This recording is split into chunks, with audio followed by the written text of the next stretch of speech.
SVB is another big contender this week. Yeah, so many contenders for the title and the $30,000 first prize. It's a 200,000 total prize fund, and of course, it's not just about prize money; it's also about invaluable World Nineball Tour ranking points as well. And if you look at the Moscone Cup standings for Europe, surprisingly, Albin Ouschan isn't that high. Yeah, and I tell you, some, unfortunate things that have happened. We talked about it just a little while ago with Eklund Kachi sustaining an injury and now out of play for a bit. And I believe he was in the 3rd spot in the rankings for the points for Team Europe.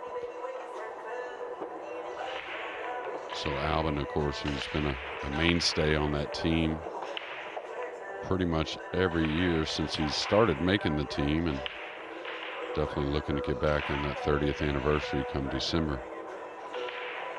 Successful break off here. Tough shot on the 2, especially to open. Pretty natural position on the 3, so he's going to attack.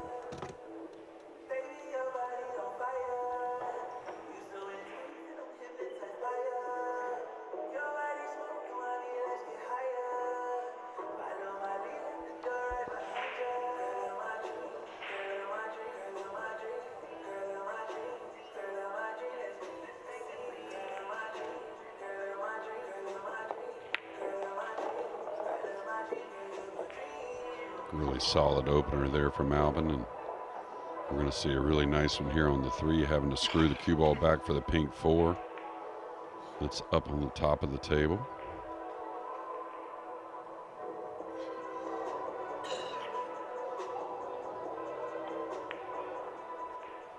And on table 2, Morris Newhausen taking on Mika van Berkel, and I'll tell you, Moritz can't let that youngster get started. Could have his hands full.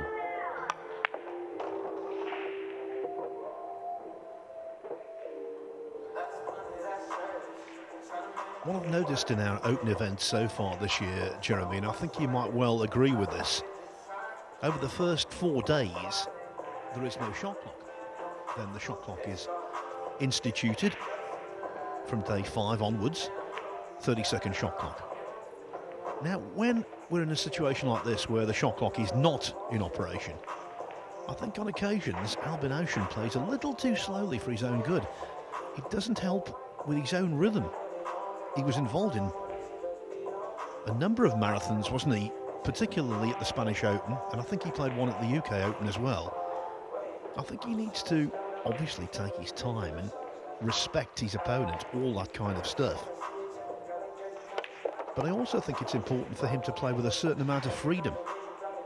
Yeah, absolutely. I mean, the one thing about Albin, he's never going to be a fast player, so he doesn't have to worry about, playing too fast or something that's going to be really uncomfortable. But I think he just knows so much about the game. He kind of picks it apart a little too much whenever the shot clock's not enforced in the early rounds.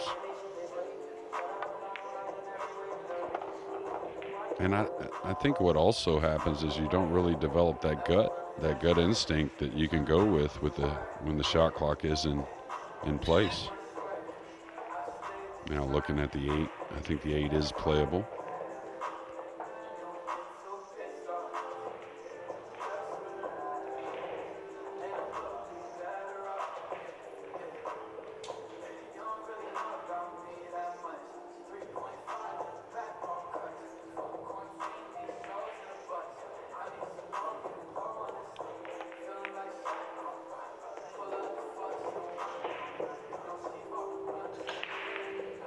I'll tell you what, though, so far he's looked pretty perfect. Really a nice opener on the 2. Nice shot on the 3 to draw back for the pink 4, and really has picked his first rack apart. Still some work left, though.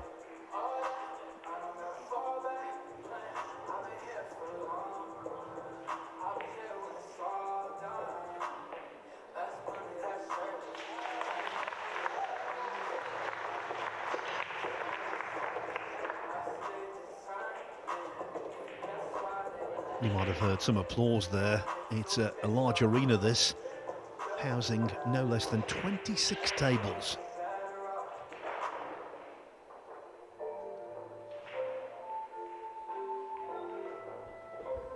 Okay, it looks like he's going to attack and go back and forth. I don't think he catches a piece of the 9.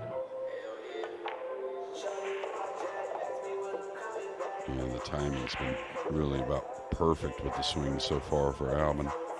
A tester here on this 9-ball down the rail, though.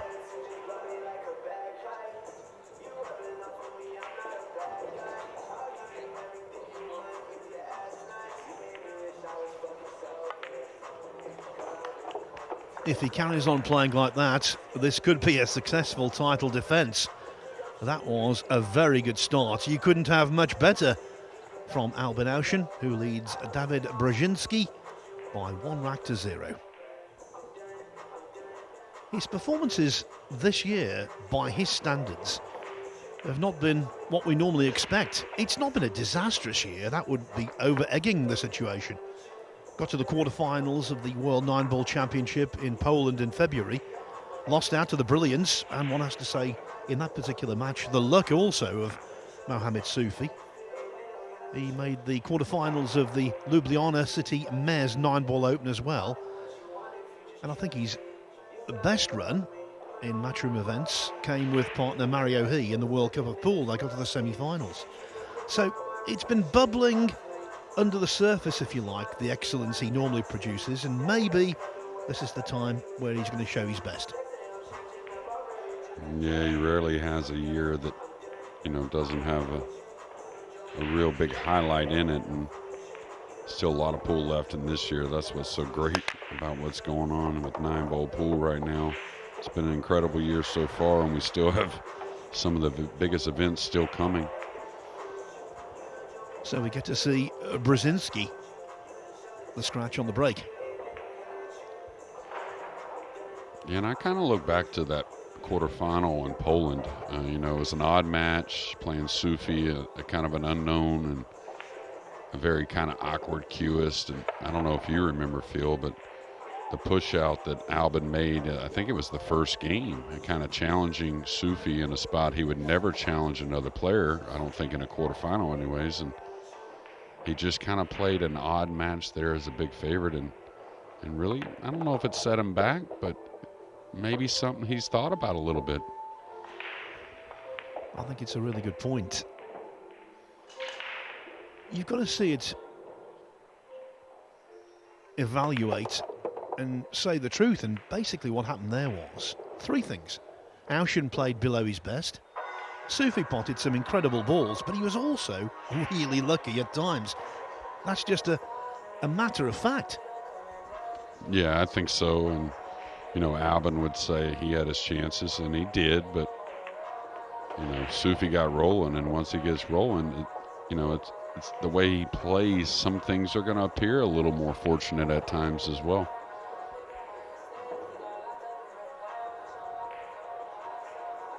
All right, not one of the big names from Poland, but for his first time at the table in a big match and a big scene, he's getting some balls down here. The elbow of the cue arm is very high. Yeah, well, he's a tall, long man, and I wouldn't say super tall, but pretty long overall.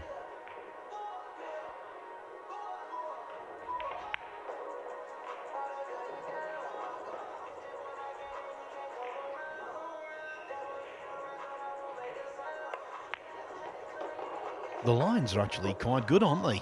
He cues under the chin, so that means he doesn't have a dominant eye. Yeah, it was a nice stroke there on the 6. I know it wasn't a tough shot, but just real complete with the stroke. And not knowing him, whenever he was warming up, I could kind of tell he was nervous. Warming up, you want to knock balls in, right? But he missed a few, but now he seems pretty settled here. Of course, ball in hand always helps.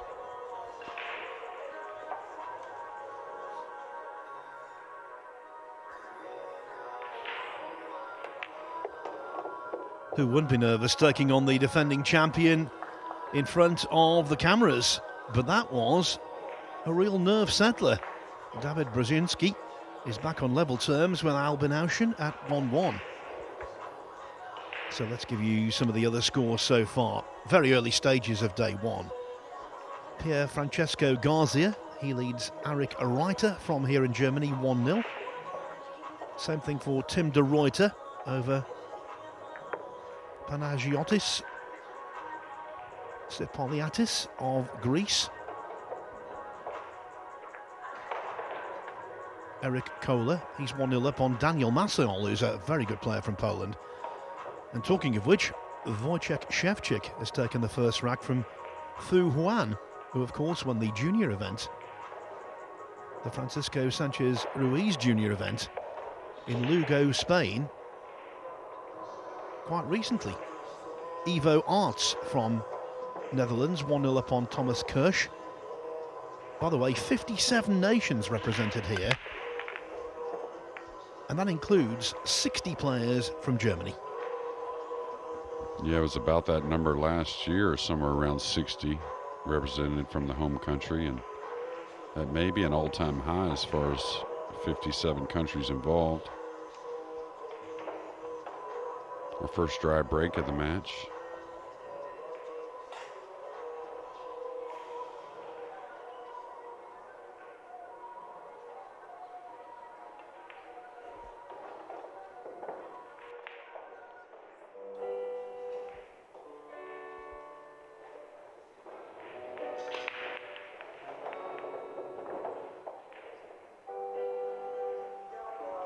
Definitely one situation that Albin gets in no hurry, and really a situation he shouldn't, the push out.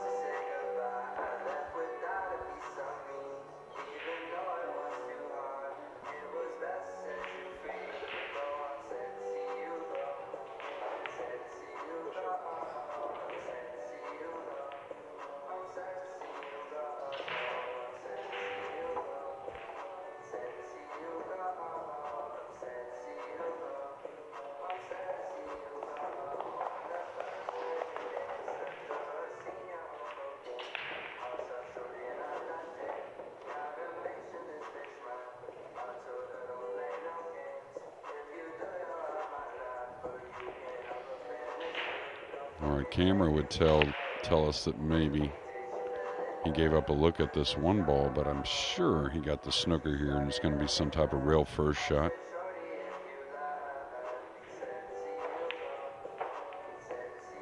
Well, he's cueing kind of low.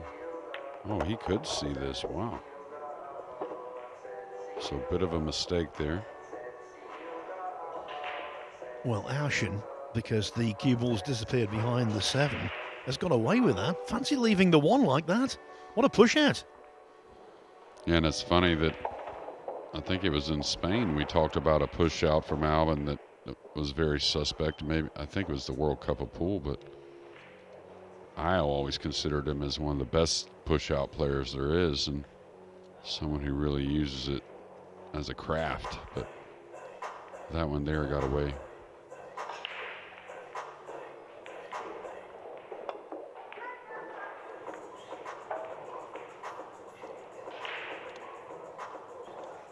Indirectly, Jeremy, it's worked in his favour, although the 5 going next to the 8 could be the salvation for Brzezinski a little later on.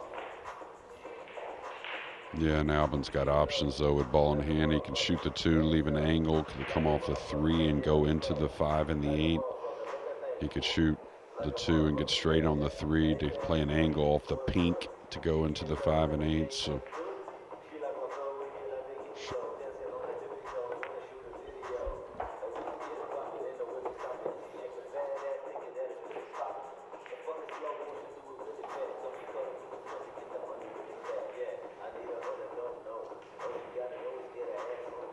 splitting those 2 balls up.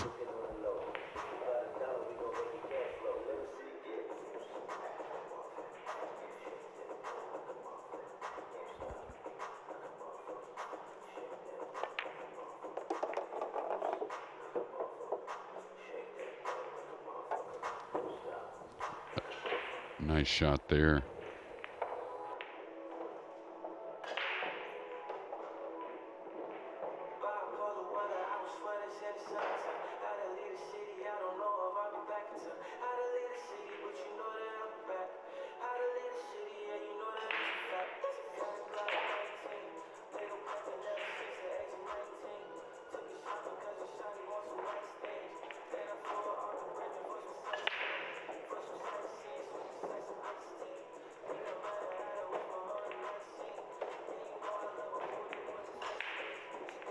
It's a high tariff shot, added to by the fact it's awkward going.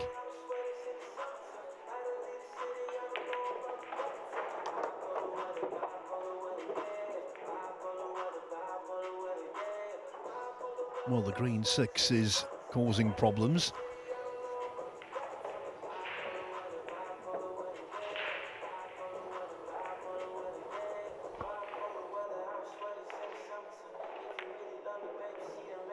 But the problem now is all Brzezinski's.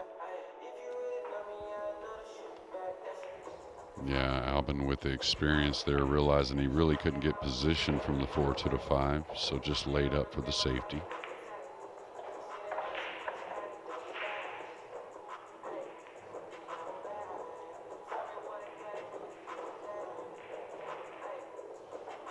Pretty doable one-rail kick. He's looking at a 2-rail kick up the table.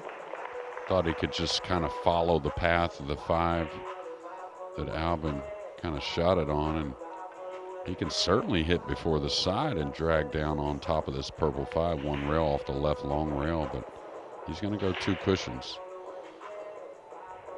Difficult to judge. And it looks like he's going to go just a little left of the 5. Like that.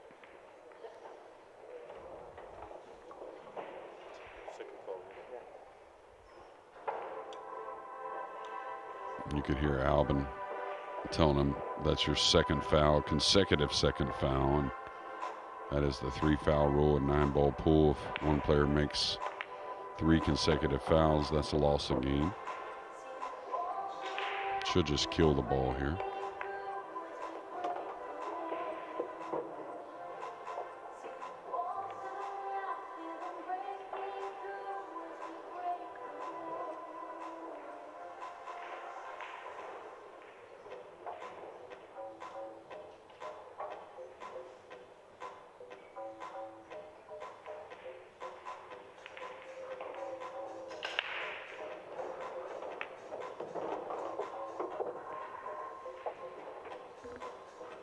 No fireworks, all business.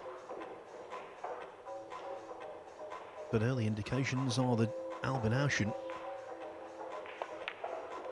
is here, not for fun, for one thing alone, the silverware.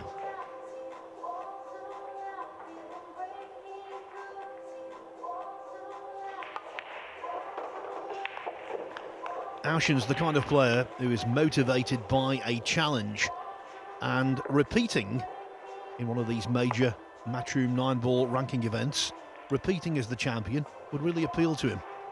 He's 2-1 ahead. Same score for Ko Pin Yi over on table 14 against Raphael Wahl from here in Germany, although Wahl did win the first rack. Mats Shetner from Norway off to a flyer against Chan Ok, leading 3-0. Good to see Omar Al-Shaheen back in tournament action. He's 2-0 up on Sambor Stakowiak of Poland. Matthias Snigocki 3-1 up on Armin Mahmoudi. Marcel Price of Wales 2-0 up on Max Schneider. Alex Montpellier, who's played for France in the World Cup of Pool on several occasions, he's leading 2-0 against Christoph Reinches, whose claim to fame is winning the World Cup alongside Joshua Filler a few years ago. The court jesters in town, Naoki Oi. He's 2-0 up on Ruben Alves of Portugal. The Portuguese contingent in general made such a positive impression at the recent Spanish Open. Luong Duc Tian of Vietnam, 1-1 with Hussein Osman, and Petri Mäkinen of Finland, 1-1 with Saki Kanatia of Turkey.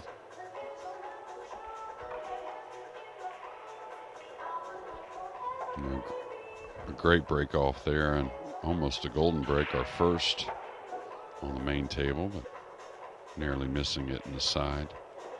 Long shot on the 2, not too difficult potting the 2 ball, but position on the 3 is going to be pretty tricky, especially a big pink 4 kind of covering up something easy from the center of the table.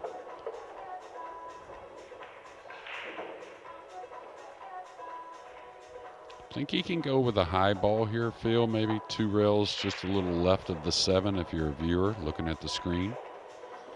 The brown 7.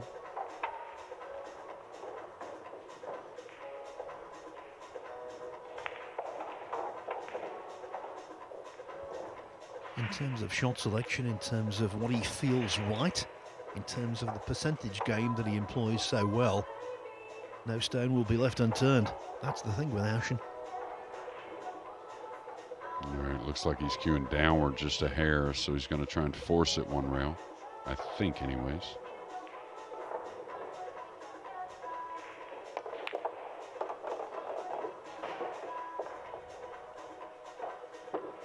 Little raise of the hand for the bump on the 7, but that's just part of it. Anytime you have to put that much speed into a shot with not much angle, you're not going to have total control of the cue ball. Yeah, it's a gentlemanly thing to do, but I think the way he was playing the shot, it would have been more bad luck had he dropped behind the 7 than good luck that he didn't.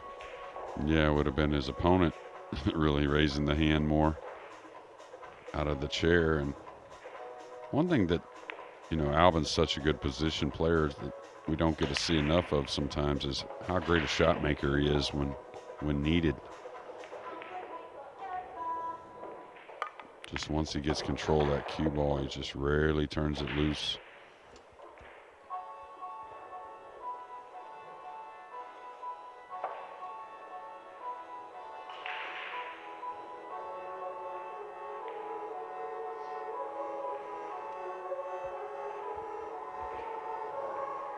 The son, of course, of a multiple Austrian pool champion in Albin Ouschan Sr.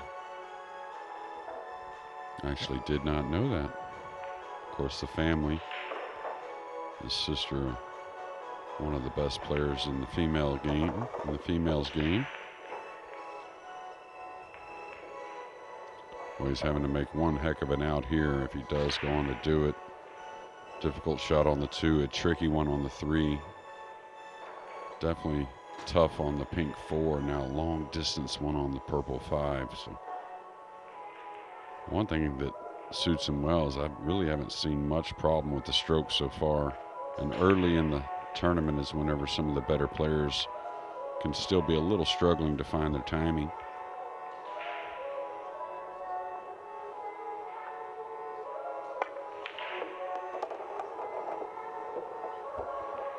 Now, given what we've seen over the course of the year, there's no doubt that the pockets play easier on day 1.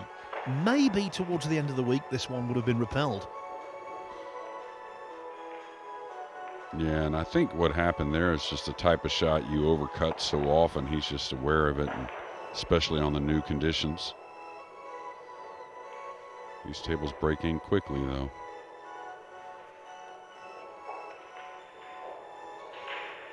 Shouldn't be a problem here drawing the ball, getting above the 8 with no contact on the black 8. Wants to avoid that. Nice. Missed a pretty easy one there.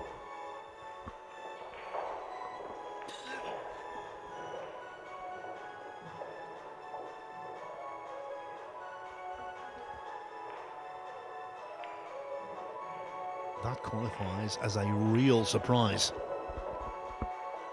Yeah, and it's amazing how often, and not just pool, just sports in general, you make all the tough ones, right? And you just get one that's a little awkward.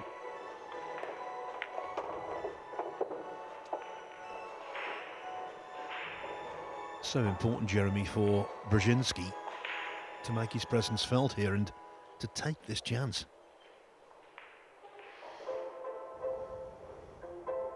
Well, really, besides, kind of getting unluckily snookered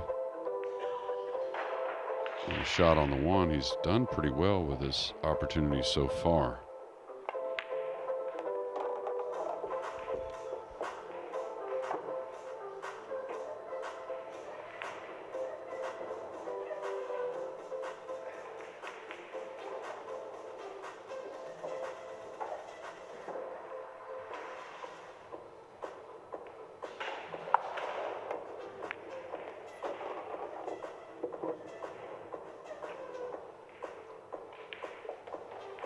Sometimes in these early round matches we see a vast gulf in experience and talent. That's not the case here, clearly.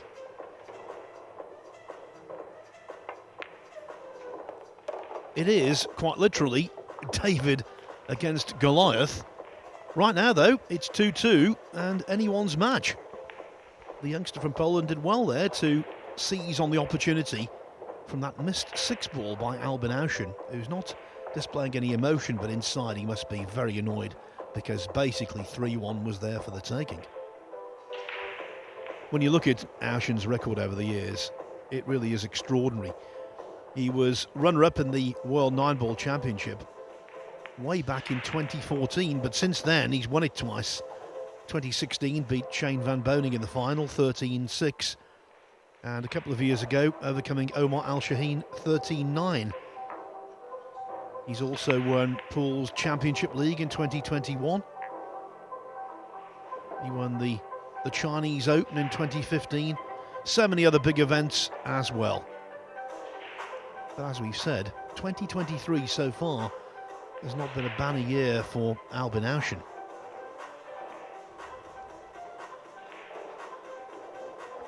And there's nothing worse, Jeremy, when you're a top player, to miss a ball of that simplicity.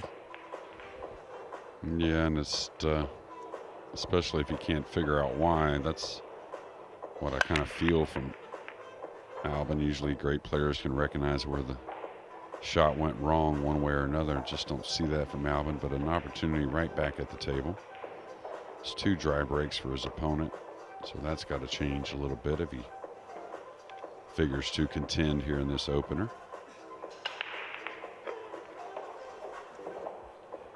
We must stress, of course, this isn't a one-and-done deal. At the start of the tournament, it is double elimination, but of course you don't want to go on to the one-loss side of the draw. Then things become a lot more stressful. This is a big mistake that may go unpunished, but missed his mark by a good 1.5 to 2 feet there with the blue 2 going in the left middle and the lower left corner. How much he overhit this ball, getting right up on the blue 2. May still have a shootable ball here.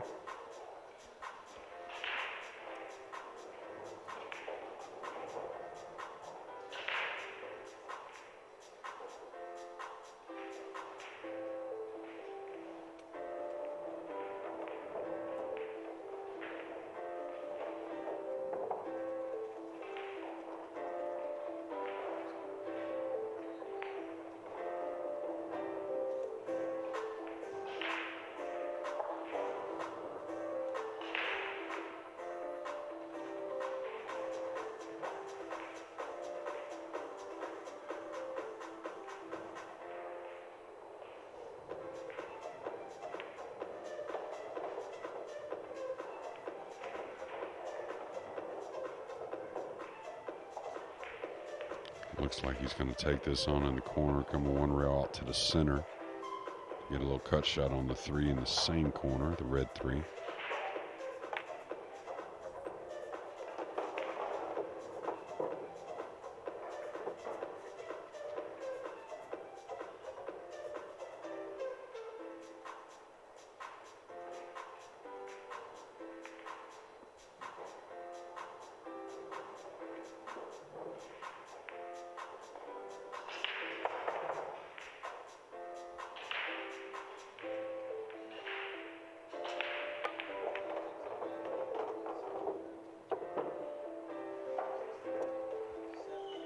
In light of how the previous rack was resolved, I think this is a very important one for Ouschan. If he can run out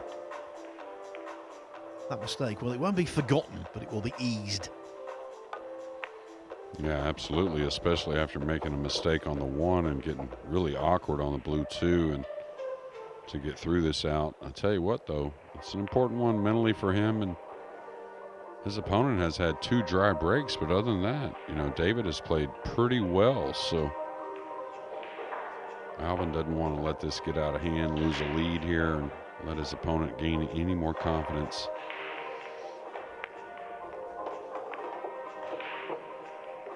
And speaking of confidence, on table 2, it looks like Mika van Berkel has got a 3-2 lead over Morris Newhausen.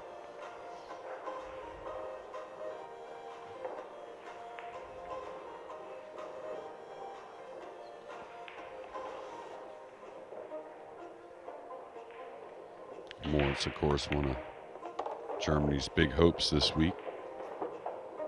Josh Filler in the event. I heard Oliver Ortman's in the event. Pretty awesome. Yeah, all our yesterdays. Really looking forward to seeing Oliver play. Always back in the day, one of my favorites to watch. Always just an aggressive force at the table and an aggressive player. And really a guy had all the shots. So from talking about a veteran in Ortman to a view of Mika van Berkel, very much a junior, and your suspicions are confirmed. 3-2 ahead over Moritz Newhausen and getting away with that missed 2 ball. As for Albin Ouschan, well, that was much better. By and large, he's played nicely in this match. The missed 6 ball in the 4th rack, obviously the exception to that rule, but in general, I think he's looking pretty sharp. Anyway, he leads by 3 racks to 2. Now also playing this morning on table 25, Pia Filler, the wife of Joshua Filler. Now later on in the week, we're going to have the Fillers Junior Open, the first ever event named for Paul's leading couple. And Pia is doing very nicely this morning. She's 3-0 up on Clemens Hebert. Daniel Maciol, after losing the first rack against Eric Kohler, he's 4-1 up. Wojciech Szewczyk, 3-0 up on Fu Huan. Ivo Arts of the Netherlands now 3-2 over Thomas Kirsch. Kopin Yi, been a struggle so far, slow going, 2-1 up on Rafael Val.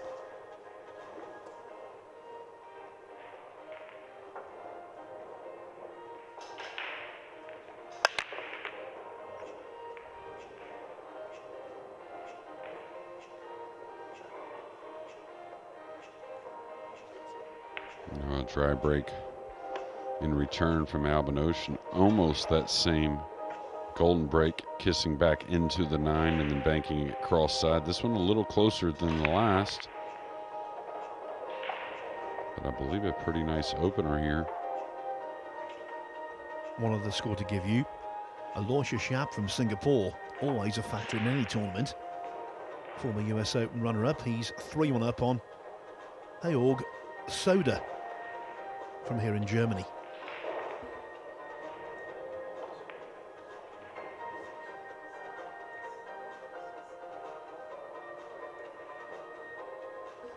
That's the wonderful thing about Nineball pool and the World Nineball Tour at the moment, Jeremy. There are so many potential winners. Look at the Spanish Open. Who would have thought that champion would emerge? Dang Junhui.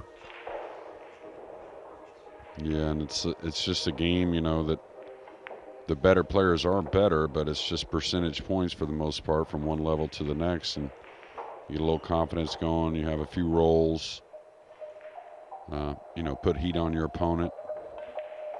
You can make things happen, and this may get right in the gap between the 6 and the 8. It did, for a nice little cut shot on the blue 2. But you brought up a name a moment ago, and it made me think that, you know, Aloysius Yap, just a few years ago, it looked like you couldn't keep him out of any semifinal or final that he played in as far as a tournament. He just made those deep runs and been a little quiet the last year and a half, you know, and that's just how the sport is. You kind of run in trends.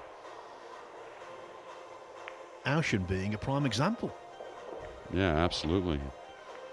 And the opponents are just getting tougher and tougher. So, and the players know it. The top guys know it.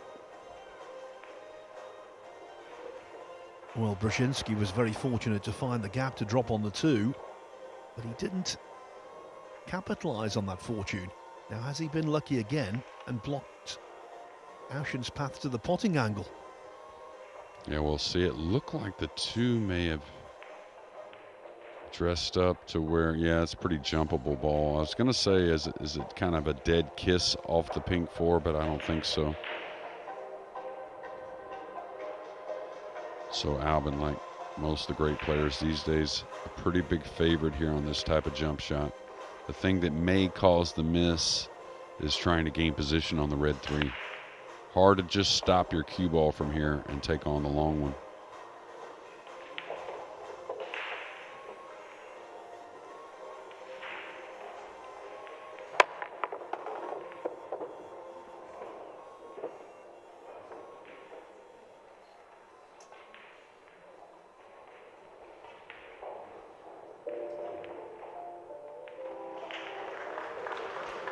I was reading a superb article in Billiards Digest recently about the history of the jump shot and how it's become so popular in Nineball, and I didn't realise just how much of a relatively recent addition it is.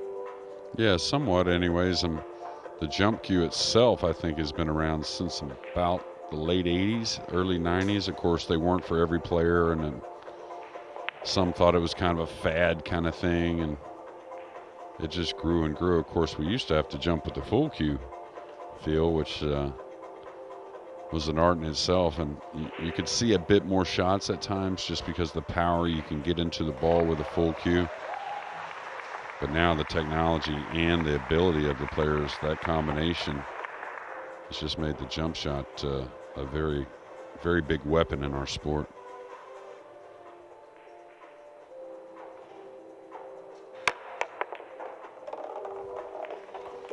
And as if to prove what you're saying, Jeremy, yeah, I was working along that timeline as well, late 80s, early 90s.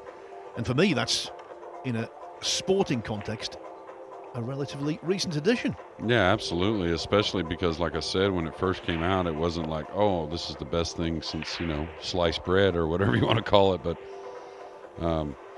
it was a kind of few in between players that really took on to the jump cue. Most still jump the ball with their full cue, and I'll tell you, Albin made one of the most difficult jumps there, with the ball being very close but the object ball being very far away.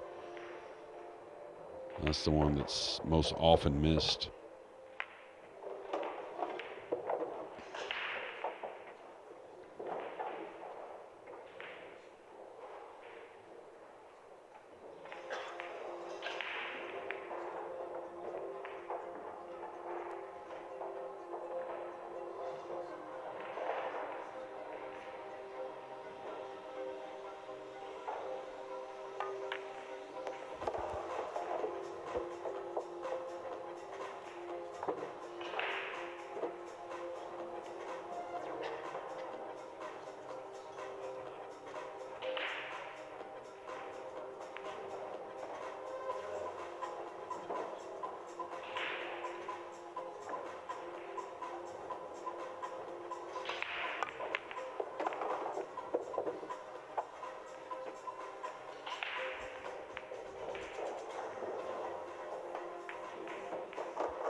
Yeah, routine 8 and 9 here to get a little separation. And speaking of a little separation, Mika van Berkel has opened up a 2-game lead on Morris Newhausen at the same scoreline of 4-2.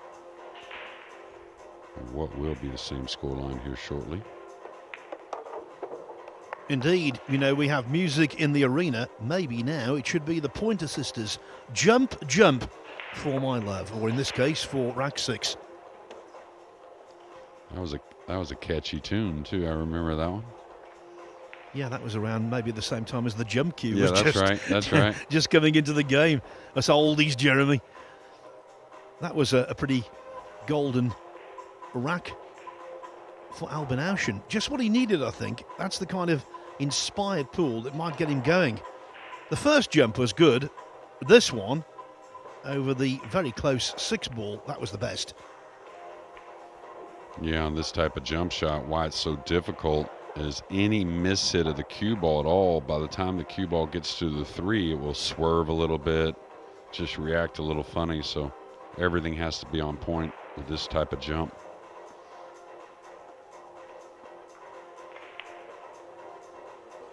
Obviously couldn't play any kind of position, so the next pot from distance was also a good one. And now he's doubling up on Brzezinski at 4-2. Anthony Brabin, who made such an impression on us at the UK Open. The man from Cyprus, 4-3 up on Boris Ivanovsky from here in Germany. You're right about Mika van Berkel, Jeremy. He is 4-2 up on Moritz Neuhausen. I think that's one of the things you get when a sport is growing in popularity rapidly. A lot of junior talent comes through, and Van Berkel is at the head of that.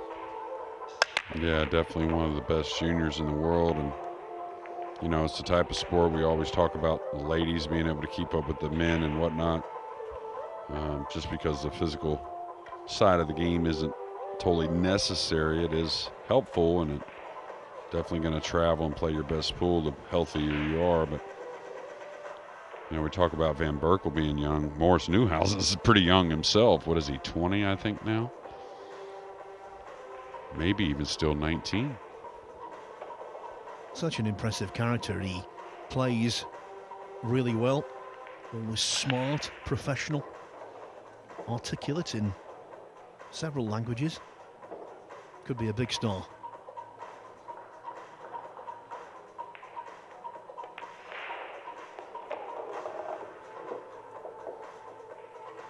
Ouschan, not the only world-class Austrian in play at the moment. Over on table 24, Max Lechner has made a lightning start against GJ Orangorian, leading 7-0. Yeah, and I'm not sure anyone plays better early in the tournament. Of course, not taking it the wrong way, but Max gets through those early matches, it seems like, as well as any of the players.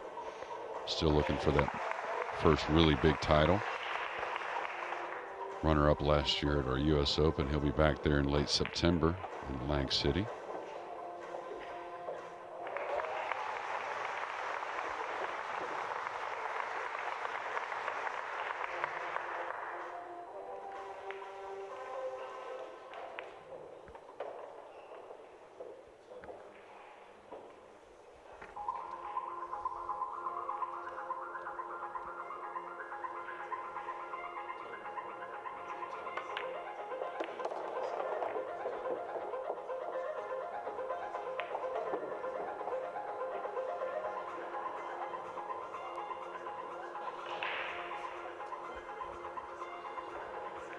The biggest crowd in the arena at the moment, and it's a very big crowd, is watching Rafael Val on table 14 against Copigny.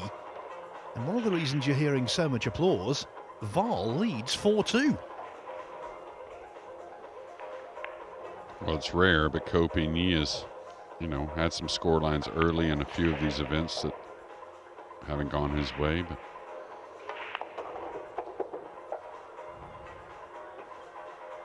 well, Coe was out very early, wasn't he, at the UK Open last year? yeah, ever since that match, though, it's been pretty on point for him in his 9-ball game.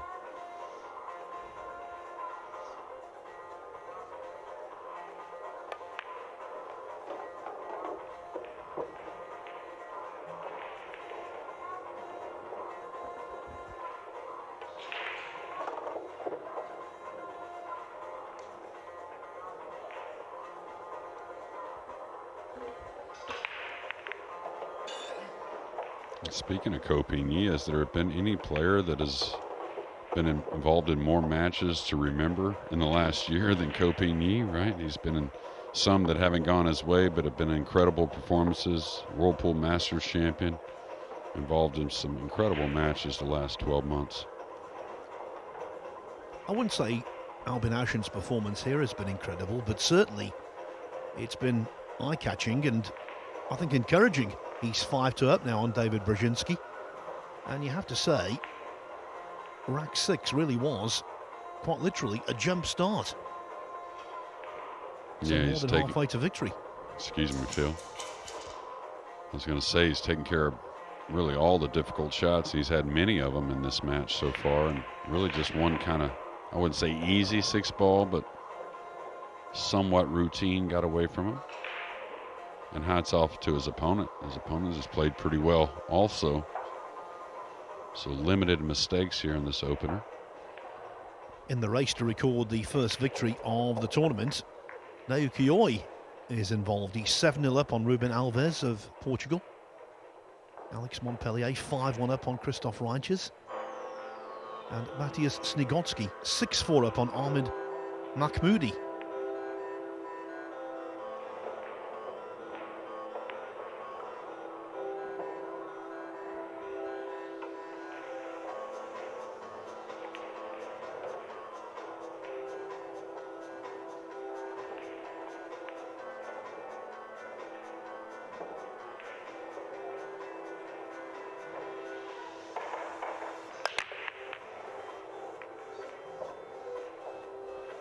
The one refusing to drop.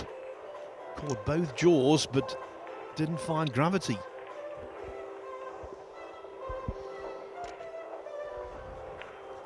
Yeah, and a look from Albin Ouschan that we've seen quite a few times in his career. Very thin 1-ball here for Dawid, and really not a lot of future with the cue ball. Cue ball heading towards the red 3, the black 8, and all that congestion. Not sure if he can really afford to take this on. Hard not to, though.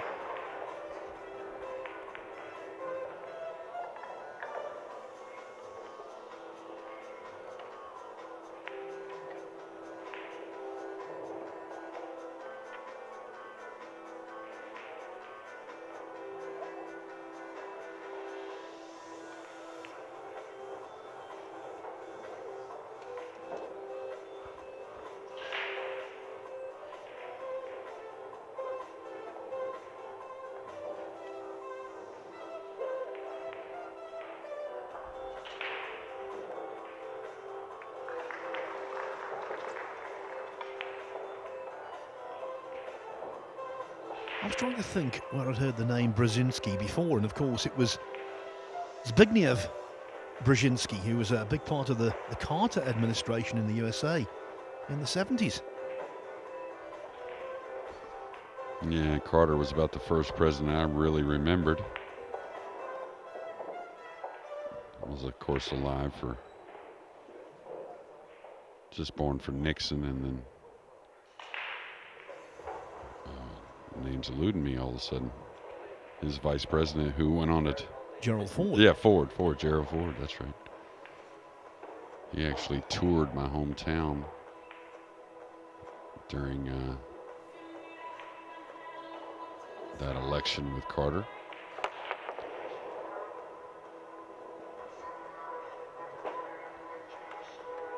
Well, you could say he dogged it there, huh, Phil? Missing a jump shot finally. What's happening?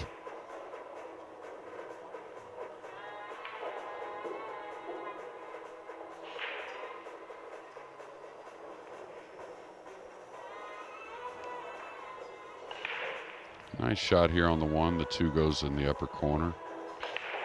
Look at the 5, the purple 5 and the green 6 locked together, but the red 3's near, so you got to figure can maybe stay aggressive, trying to open the balls off the 3-ball.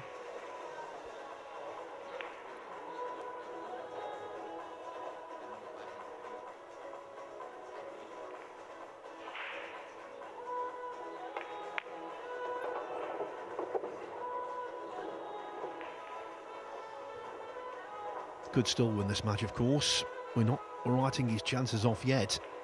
But if he does lose, I think he could be a player to avoid on the one-loss side, the way he's performing so far.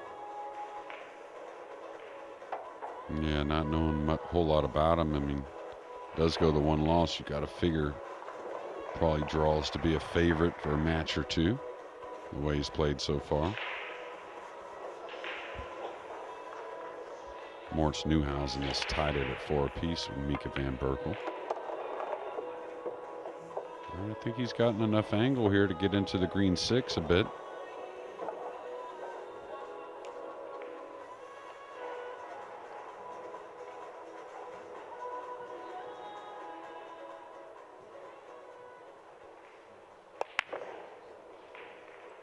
Yeah, try to put a bit much speed. Did fluke the green 6.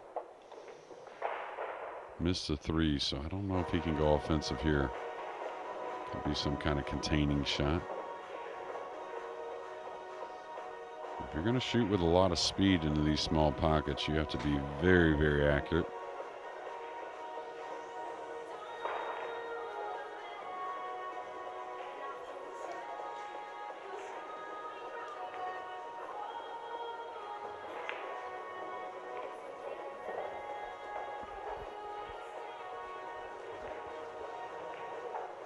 On the winner's side, the player who comes through this will take on either Tim de Ruyter or Sepoliatis from Greece. Right now, de Ruyter's 3-2 up.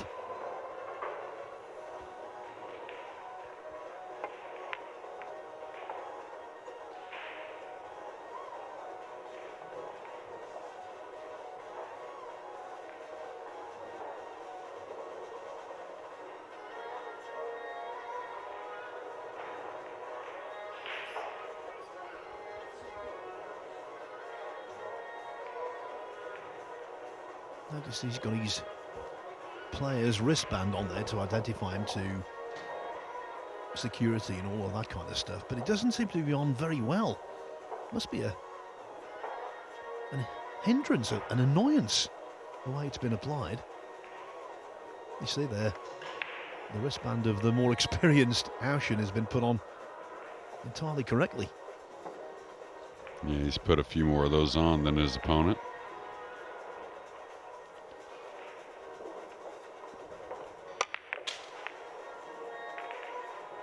Almost every ball on the table moved there, so it didn't get the contact on the red 3 desired, and left an awkward shot here. A little funny cueing over the pink 4 and a very funny angle trying to get back on the pink 4.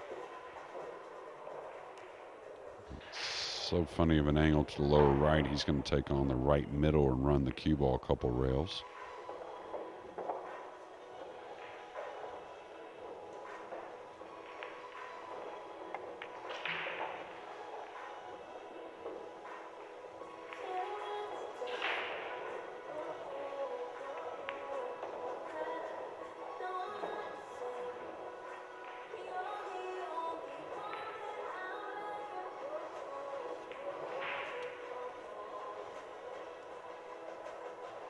So early in the morning on day one, the crowd around table 14 is immense. I can only assume that Rafael Varl is a local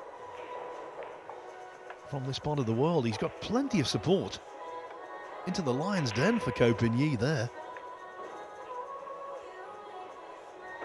Yeah, and of course we have, fortunate to have the U.S. Open, the U.K. Open, now the Spanish Open, but as far as the local players, probably none has impressed more than here in Germany.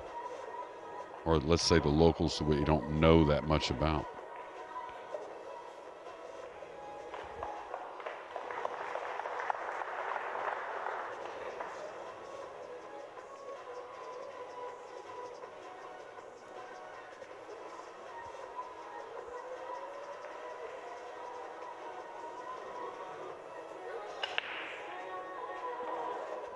Guess he's going to try and catch the top right side of the red 3.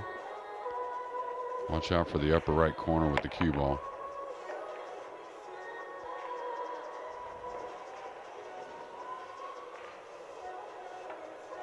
Okay, Albin Ouschan, your assignment for today is to pot this 3 and gain shape on the 4. Well, he's come with most all these so far in this opening match. Good thing about Albin is he's just, he's so complete as a player and immediately recognizes that just need to get past the side here. You don't have to get all the way back past the head string or anything like that. Just get that nice look at the pink 4 to cut it in. You need to come down table for the purple 5 anyways. So an angle on the pink 4 is ideal.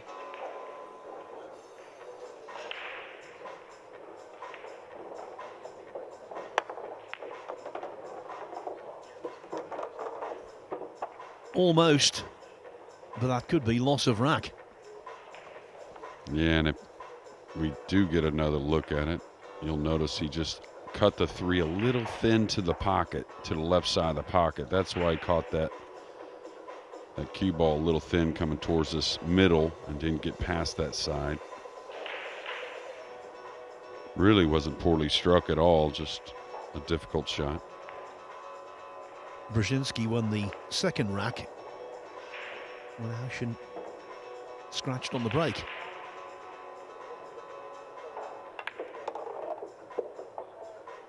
How about making the most of another scratch?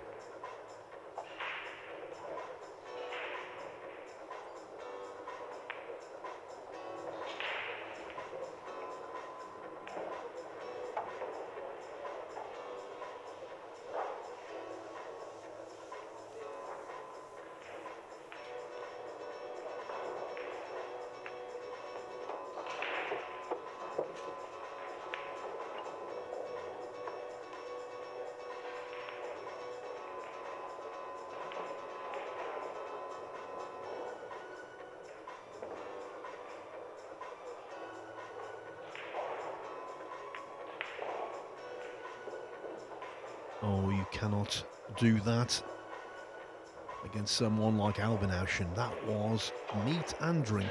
It was elementary, no great positional thought either to it. And yet the 7 ball goes astray. Yeah, and I didn't really see like nerves or anything, maybe just kind of overlooking it, taking it for granted a bit.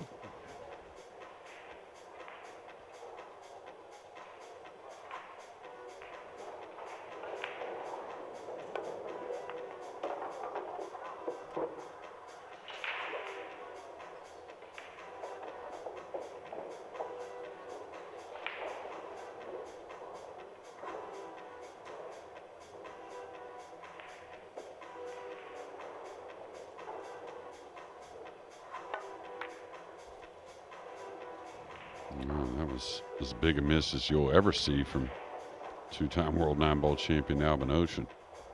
Well, that was quite clearly a deceleration, wasn't it? That's why he missed it by such a way, and that's why he missed it on that side of the pocket. Well, that's the same thing I saw, not quite as obvious, I think, on that 6 ball. But if he goes back and looks at it, he'll notice a little bit of a hiccup in the backswing, and we saw a little bit of it there. Yeah, you hit it the nail right on the head, Phil. Definitely a little bit of a let up on the downswing. I'm sure Brzezinski can't believe his luck.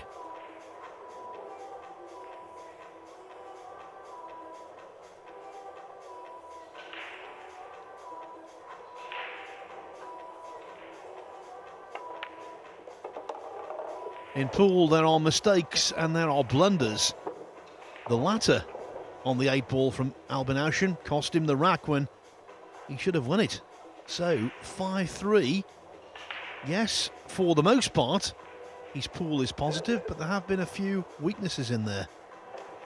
As Jeremy said, the missed 6 ball, but the most glaring error, undoubtedly, the 8 we've just seen.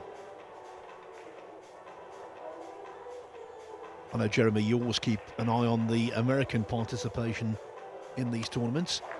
Hunter Lombardo is on table 3 right now against Flavian Glont from Romania, 5-4 up. Pier Francesco Garzia of Italy, 6-2 up on Eric Reiter. Pierre Filler is having a great time against Clemens Hebert. 5-1 now, Pierre leads. Daniel Masséon on the hill against Eric Kohler at 8-2, already with a win under his belt. Wojciech Szewczyk 9-0 over Fu Huan of Hong Kong. Ivor Arts 7-3 up on Thomas Kusch.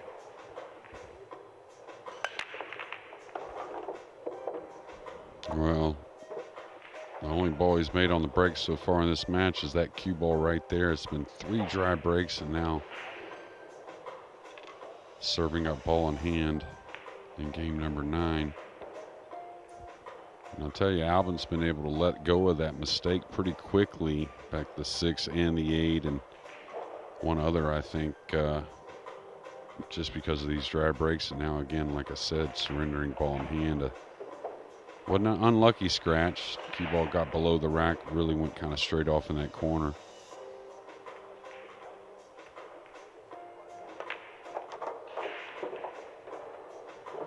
By the way, if you're noticing a lack of applause from table 14, that's because Copigny, after being 4-2 down against Rafael Val, now leads 5-4. Yeah. So his rack wins, Jeremy, are being received less enthusiastically. Imagine that, Phil, but I'll tell you, he seems to always gain fans everywhere he goes, and up against one of the locals, so not a fan favorite at the moment. Talking of big fan favourites, Naoki Oi has completed a 9-0 whitewash of Ruben Alves. I think Oi's been our player to win the first match a couple times this year in these big events. It gets really rolling and fun to watch. Well, I'd love to see him have a run to a final. Wouldn't it be great for him, for the sport, for Japan? Yeah, absolutely. And, you know, no one puts in any more effort, I guess, and time traveling the world trying to get those big titles than Naoki Oi. And seems like he's everywhere. It looks like a quick win coming for Albin Ouschan on maybe a 5-9 combination. Sizing that up now, and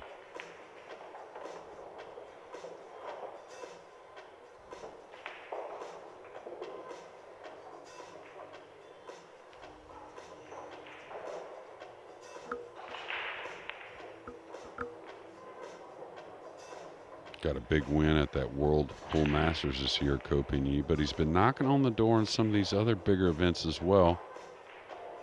Wouldn't be surprised if he took down this European Open. Who's your pick this week, Phil? Have you made that decision yet? Yes, I have actually, and I've been thinking about this a lot on the plane over yesterday. Even when he loses, you very rarely see Shane Van Boening play a bad match. I think he's due. Well, I'll tell you, you know, I always go with Americans, or seem to anyways, and Shane's definitely a guy. Of course, Skylar's been trending really well to some semifinals in the last 2 big events here on the Matchroom stage. But Shane's been playing quality for some time. He's running 6-7 miles a day. You can see he's physically lost some weight. He's very dedicated and kind of rekindled his pool spirits, you might say, even more so. But I'll tell you another one that I think you might get a little surprise from, and it would be no surprise if he won it, but just what's been going on with him of late is Jason Shaw. Just kind of feels something about Jason's going to have a heck of a week here in Fulda. Well, the upside of Shaw is phenomenal when he plays well. He looks unbeatable. I suppose that applies to quite a few of them, including Joshua Filler as well, who will be highly motivated to lift the trophy on home soil. And what about the recent winner of the Sharks International Open in the Philippines, Ko Ping Chung? Yeah, absolutely. I think ever since not this year's, but last year's World Cup of Pool, he really struggled. I was really shocked to see him struggle. Saw him actually struggle in another match or 2 after that, but for some reason, ever since, I don't know, May of last year maybe, he's been really on form and really had a chance to get to that U.S. Open final last year as well, and took down a big event in the Philippines here just some week and a half ago.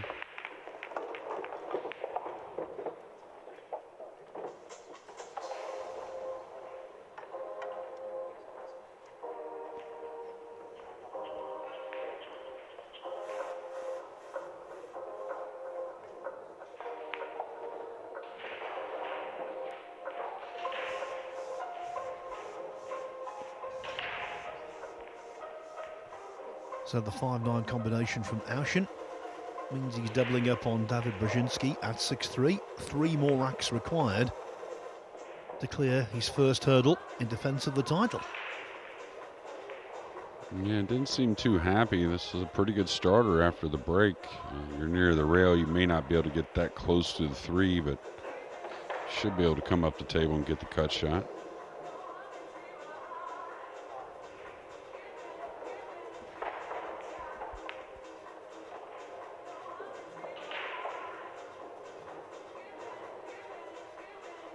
You can see a very left-eye dominant player.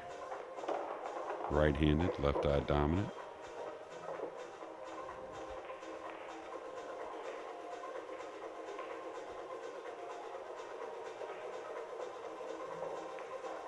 In snooker, we've had plenty of those over the years, including the only undefeated world champion in snooker history, Joe Davis. He was left-eyed. Won the first world championship in 1927 and remained undefeated in that tournament until his retirement from the event in 1946. Wow.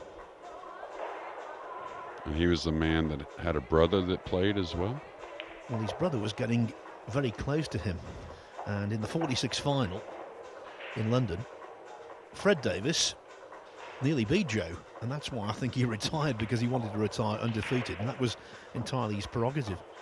So in the 50s then, Fred, the younger brother, went on to win the World Championship on numerous occasions.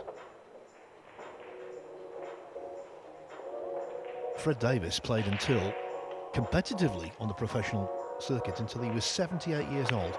Wow. And you know, the amazing thing was, when he started out as a teenager, he had this particular cue.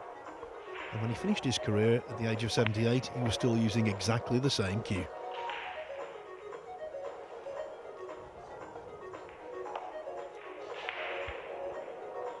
What year was that he retired, Phil? I'm sure you probably... Early 90s. Oh, wow. I wouldn't have guessed that late. All right, going for the jump. Rare miss. Got over the 9, but fanned the 3. Fred Davis was the only player I never referred to by his first name when I was talking to him. I always used to call him Mr. Davis. Great old guy he was.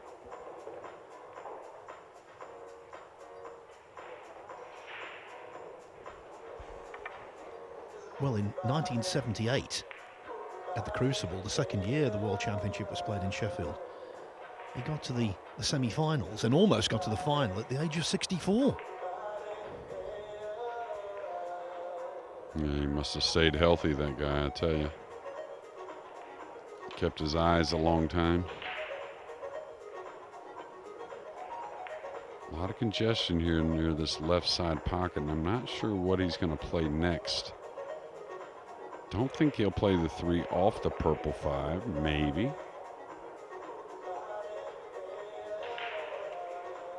Of course, if you could do that, moving the purple 5 may open up the 6 and all that, so we'll see. And he's just going to lay up, knowing this is a crucial game, right? 6-4 is a dangerous scoreline for a big favorite here early, so not one to take any chances. Just going to play the safety here on the pink.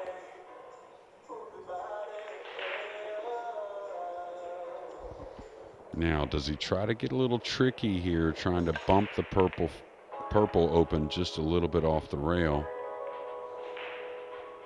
No, he decided to keep it simple.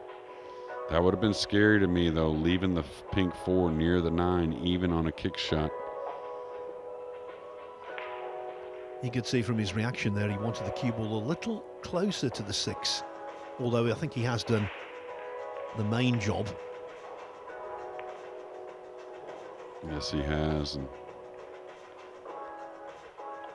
still contact, 2 cushions on this pink 4. You never know. It's a difficult purple 5 near the rail anyways.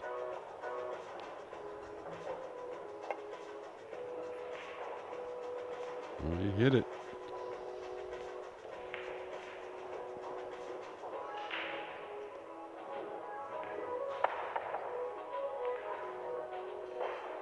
Another result for you. Norway's Mats Shetner has defeated Chan Ok 9-2.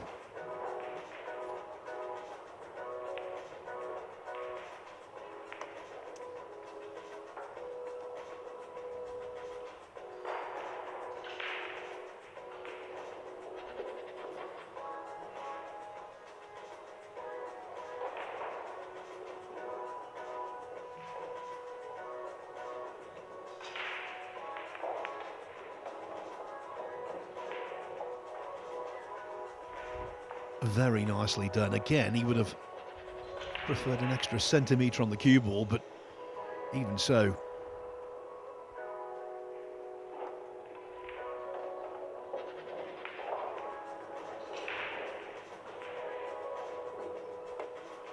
Maybe not centimetre, just millimetres. Yeah, nice contact there on the pink. Again, with the purple sitting so difficult. Getting contact, keeping ball in hand, not an offer on for Albin, really helps things.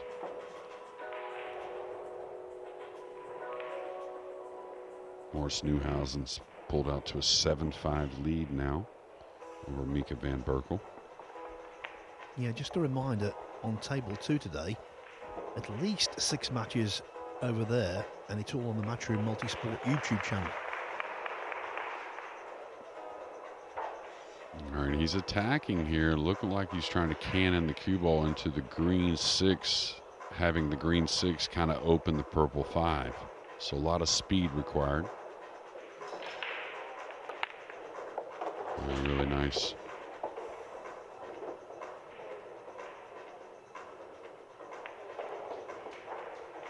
Well, that's the perfect pool shot. Accuracy. Well conceived, well executed. And again, the amazing thing, you'll hear me say this, I say it a lot about the pool players, is so many shots you can never set up to practice, and you just have to go with, you know, what you built in your game and a little gut instinct and kind of what you see and go with it. It's amazing how intuitive these players are.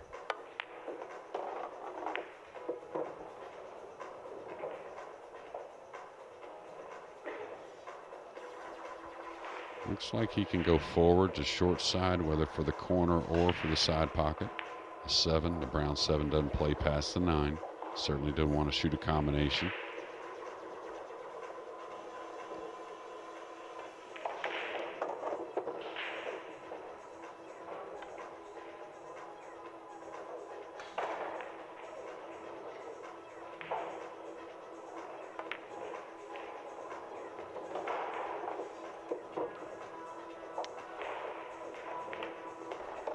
For the first time, the gap is 4 racks. Albin Ouschan 7, Dawid Brzezinski 3.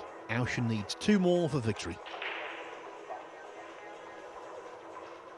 On the hill on table 18, Alex Montpellier from France, 8-3 up on Christoph Reinches.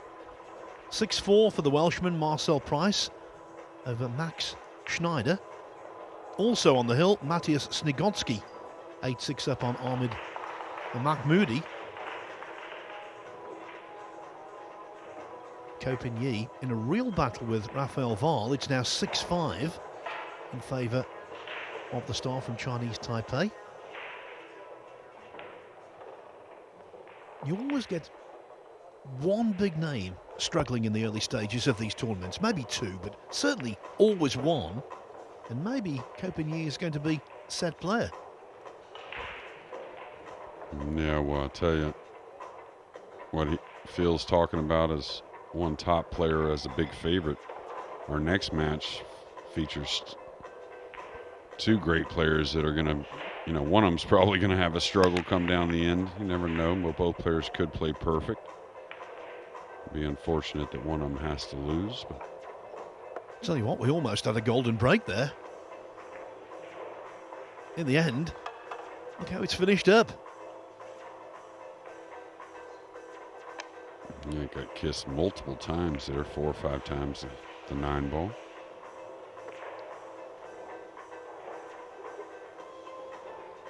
So Could from get a little potential action on golden this. break to dry break. Yeah, that's his 3rd, right? Albin's.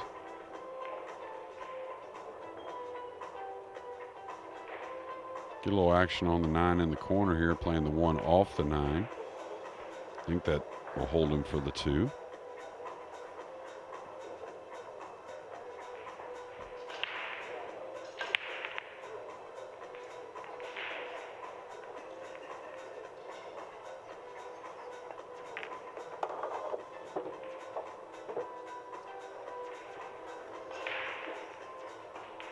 As the 9 went towards the pocket, Brzezinski was hoping for a rapid conclusion.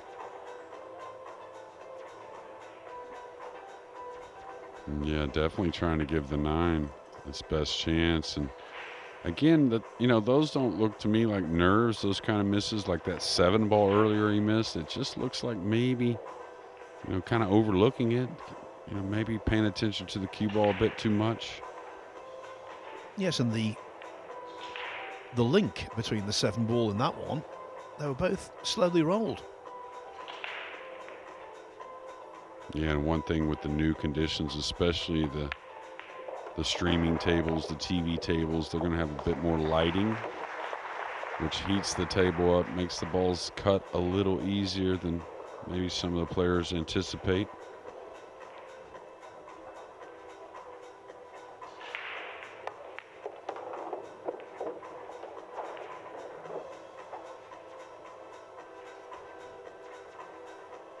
All right, nice high ball here with a real follow-through stroke, trying to straighten out the cue ball coming up the left side of the table.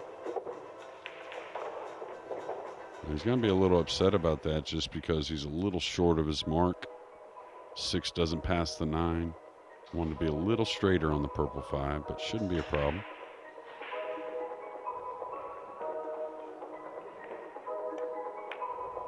And he went ahead and came up for the combination. Not a certainty this, but a very high percentage to knock it in.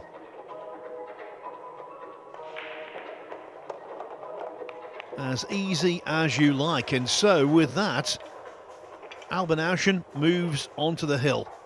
He leads by 8 racks to 3, pulling away from 5-3. Daniel Massiol has defeated Eric Kohler 9-2. Ivo Arts, a winner 9-3 over Thomas Kirsch.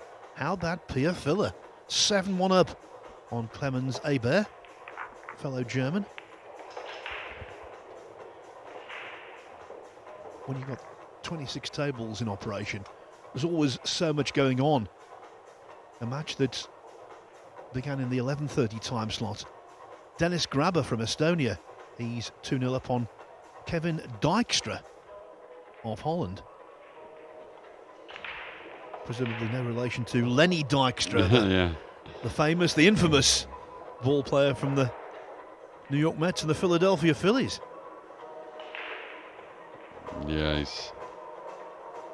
he caught headlines the last 30 years or so, one way or another. But I know Kevin Dijkstra, actually, from the Netherlands, a really good dude, big pool fan. Been to many Moscone Cups, both in England, in the Europe side and on the American side. Just really good guy. Hunter Lombardo on the hill against Flavian Glont, 8-5. And Pier Francesco Garcia on the hill against Arik Reiter at 8-2.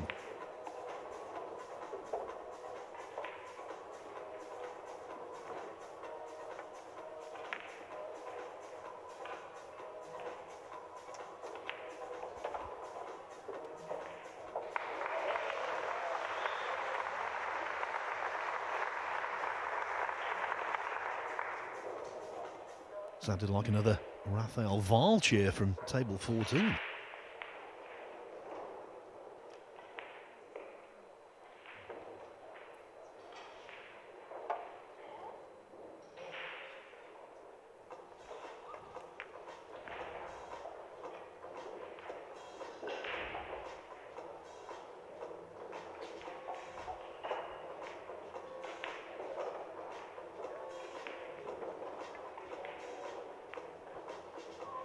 Thought we'd see Albin kick between the 7-8 here and come into the backside, the blue 2. It's one of the best ever at really kicking 2 rails at the ball and creating the right type of separation, but with all that congestion there, I don't know. Kicking 2 rails across the 2 ball here, you may not get a rail. Just in case the 2 catches the 8, maybe runs into the 7, cue ball didn't catch a rail coming up the table. He got it super thin, so the rail wasn't a problem, and looks like he's going to get a nice return snooker. the clear path to the 2, only blocked by 4 balls.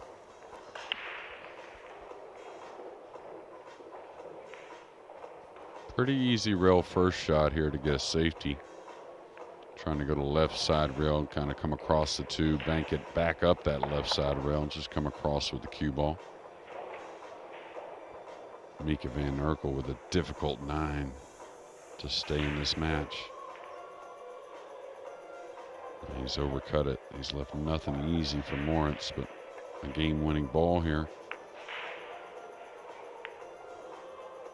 Nice effort there. That's the shot I was talking about. Just a cue. Seems the blue 2's gotten right in that gap, Phil. Let's go over to table 2. This is the potentially winning ball. Safety first from Newhausen and just overdone slightly.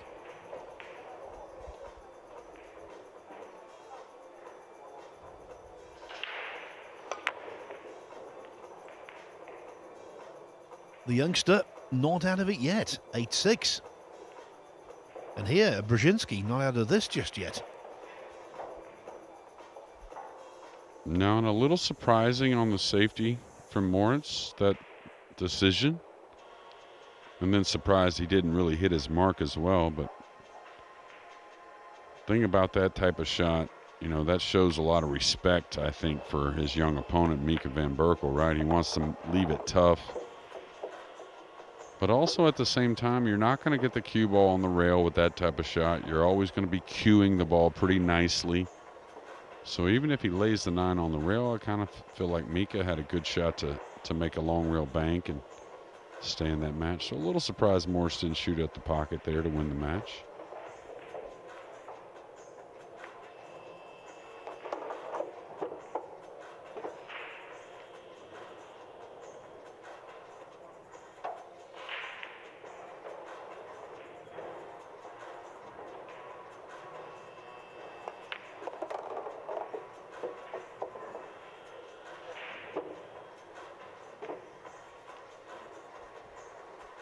This is, See of how course, a very clever alien environment for Brzezinski. I think this is his first appearance on the main table at one of these big events. He's made his mistakes, of course he has, but I think he's acquitted himself reasonably well, don't you? Yeah, absolutely. You know, everything wasn't perfect, but he's up against one of the best players on the planet. And a big moment, big situation for him, and I think he's played just fine, really. Again, never really got going on the breaking end of things, and that, you know, no matter what player you are, what stature, what status, the break shot is a big one to win any match. We've seen some debutants on the main stage who've been like rabbits in headlights. Don't think that's been the case with him. I think there's things to work on.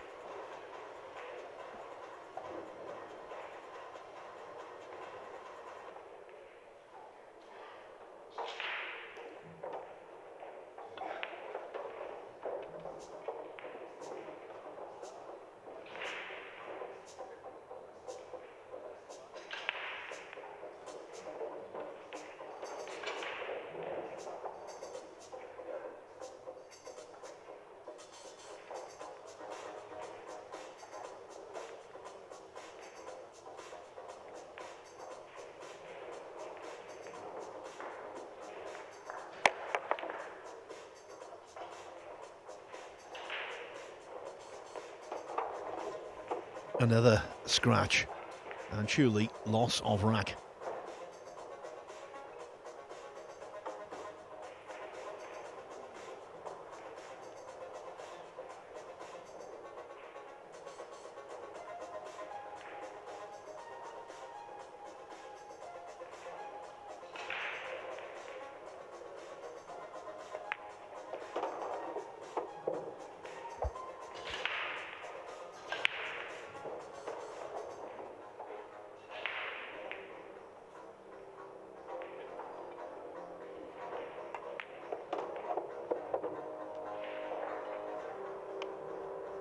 staying alive.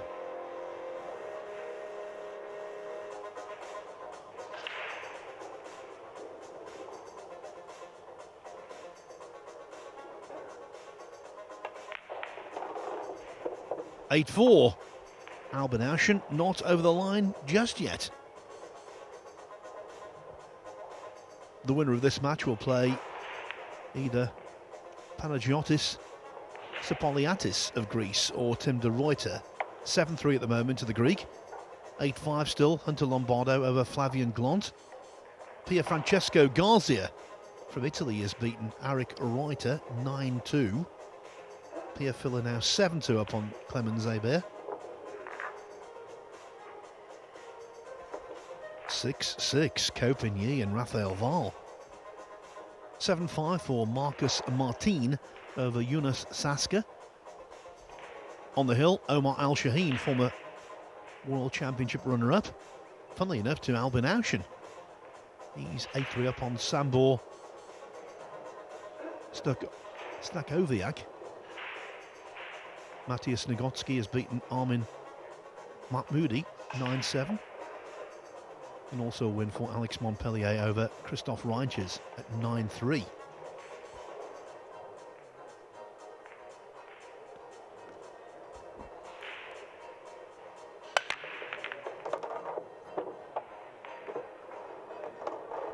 Well, the cue ball was heading towards the pocket, Jeremy, but it kissed another ball in. Yeah, and his first balls on the break of the entire match, besides the cue ball. Had one scratch earlier. Was going to get lost again, as Phil said there, but the pink four wanted no part of that.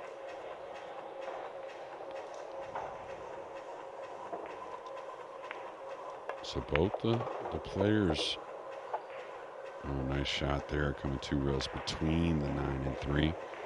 Not sure that was necessary, really. I thought he could go around it, but he's at the table and sees the table best. Mika van Berkel still hanging around, so both these players with their opponent on the heel, hanging tough. And we'll mention this repeatedly over the course of the next 6 days, as we always do, but I think the winner breaks format does give hope for a possible fight back, and that's got to be a good thing in terms of entertainment value. Well, we see it at every tournament, and we're seeing it more and more. I think a match here or there that, you know, as a comeback starts to happen, you don't want to take your eyes off of it. And the more I look at Brzezinski, as a pretty young player, right? We don't have the bio on him, or we might actually, but he's got to be some 19 years old or something like that to me. Just guessing, maybe 20. Yeah, there's definitely a solid foundation.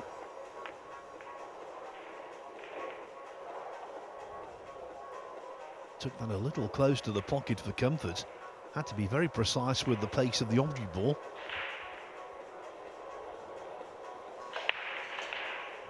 Yeah, and I don't see Albin going for this.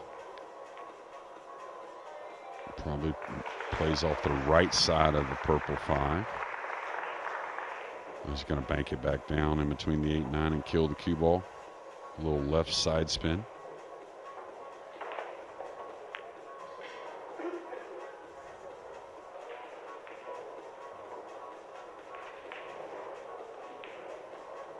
Couple more results for you. Luong Doc Tien of Vietnam. He's beaten Hassan Osman 9-3. And Petri Makinen from Finland, I think very underrated player, has come through 9-4 against Saki Kanatia of Turkey.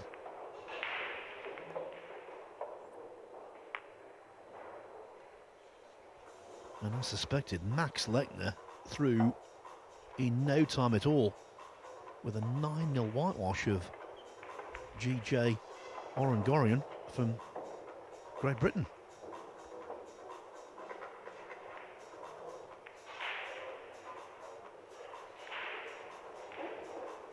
So a handful of players clearing their first hurdle by whitewash. Not the case for Ouschan. This is turning into something of a workout. Yeah, absolutely. And I think it could have been even closer had the break not really been much of a friend for Brzezinski. Now Albin wanting to get the purple all the way to the rail. That's what cost him the cue ball. Trying to secure both the cue ball and the object ball.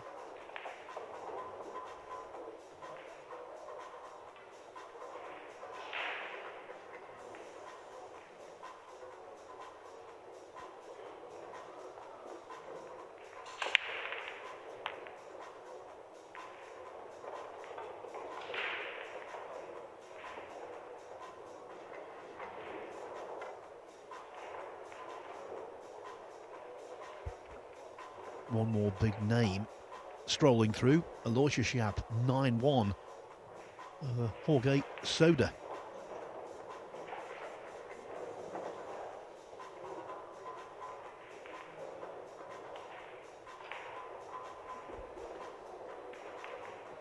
I think for Yap, we're going to see some of those results that we saw not long ago. I think he's one of the players, though, that has struggled with the break shot, the new break rule at times, it seems like.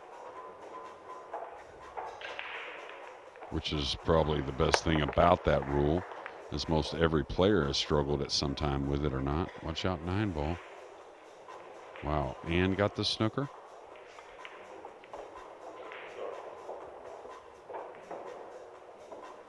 Well, if he does go on to lose this match, that will be the closest he's ever been to victory without achieving it. This is hanging on the lip. Yeah, the diamond table with the deep shelves, and Morris Newhausen, a great match on table 2 there to open. It looks like he's going to take it down with a very routine 9-ball.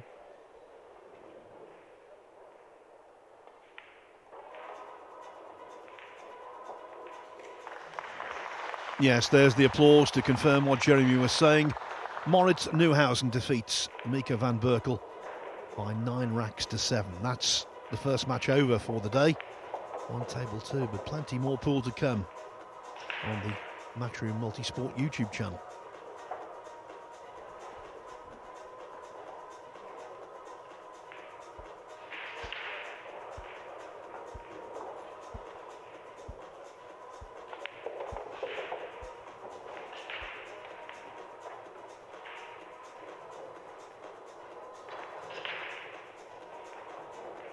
Well, I thought he could see a little piece of this to maybe edge it, but again, the camera can fool us at times. So,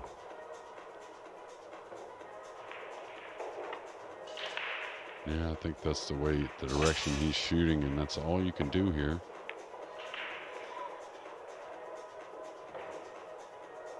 Wow, a little unlucky to catch the scratch. I think he made a pretty good effort there. It's been such a feature of this contest, and it might well be the decisive moment.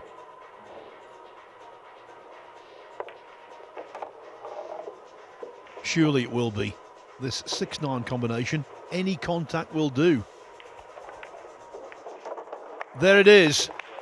Albin Ouschan, at times he was given something of a headache by Dawid Brzezinski. Bear in mind, at one point, his lead was only 5-3, but in the end,